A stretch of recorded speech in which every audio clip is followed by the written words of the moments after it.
মণ্ডল। আমি এসেছি পূর্ব বর্ধমান জেলার মন্তেশ্বর থেকে। আমি পরিচালক বিদীপ লাহিড়ীর মঞ্জুরি ফিল্ম প্রোডাকশন এবং স্বস্তি ফিল্ম প্রোডাকশনের ব্যানারে আমি একটি রবীন্দ্রসঙ্গীত গান গাইছি। গানটির নাম হচ্ছে পুরানো সেই দিনের কথা। আশা করি গানটা শুনবেন, গানটা ভালো লাগবে। আর ধন্যবাদ জানাই পরিচালক বিদীপ লাহিড়ীকে, যিনি আমাকে এত বড় একটি চলচ্চিত্র জগতে গান গাইবার সুযোগ করে দিয়েছেন। ধন্যবাদ জানাই আরও সকল যারা আমাকে এই জায়গাতে পৌঁছিয়েছেন। নমস্কার।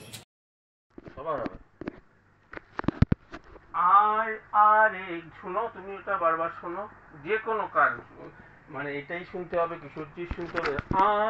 আরে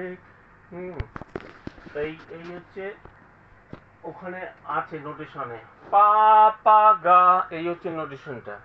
আয় করছো, পা গা এরকম করছো তুমি। হ্যাঁ, তুমি এটা গানটাকে একটা ফাঁকা জায়গায় সিঁড়ি টিড়িতে গিয়ে হেডফোন দিয়ে তুলো।